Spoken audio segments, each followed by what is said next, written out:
Welcome to this courageous conversation. A courageous conversation helps us to engage in dialogue with people we don't normally speak to, about things we don't normally speak about, or with those we speak to all the time about topics we would rather avoid. Hi, it's Tim Mulvaney. Welcome to today's Courageous Conversation. Once again, today's conversation is a current events topic, and it's called, there was an article on Tuesday, December 26th, New York Times, called Our Overrated Inner Self. And what it is an op-ed piece by Orlando Patterson, who's a professor of sociology at Harvard, and a guest columnist that day. But what's interesting about it to me is the focus of whether or not people are authentically racist, sexist, or homophobic, and where that process goes wrong. And it's something I've been saying for years now, which is, it doesn't actually matter whether somebody is racist, sexist, homophobic, any of those sort of things, ultimately. In their heart, it doesn't even matter. What matters is the action people take. You know, diversity consultants and the diversity industry has been down that path for a long time now, like helping people. If we can just show people that they're actually racist, sexist, homophobic, then things will change. And the reality is it doesn't. You know, you look at, UCLA just did a study that showed that 95% of law firm partners are still white. 95%. And I'm not trying to point, single out law firms. It's just a current statistic that's out there.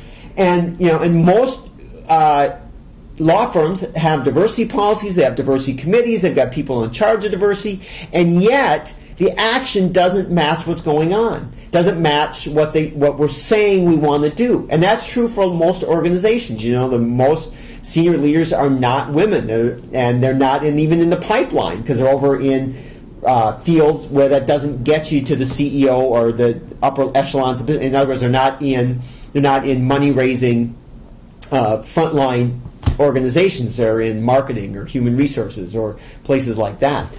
And nothing wrong with that. I'm just saying that those aren't the lines of business that get you to the top of the organization.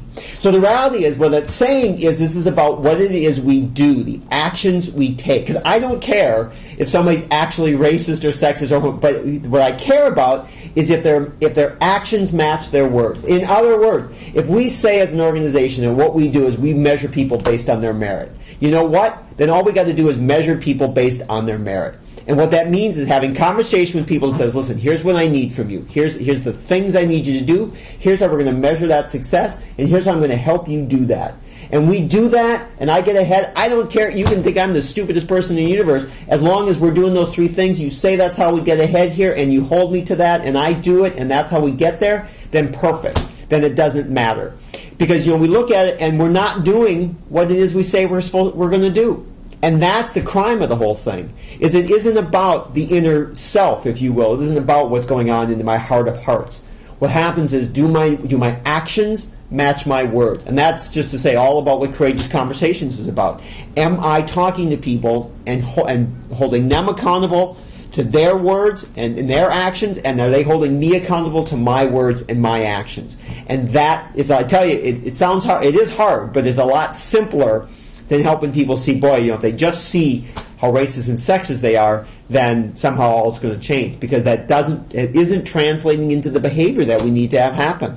So this is Tim Mulvaney, and as always, there's a download of this, so feel free to take that and use it and share it and talk about it. Give me a call and let me know how I can help you, because Courageous Conversations will help you take the action that we've been talking about taking.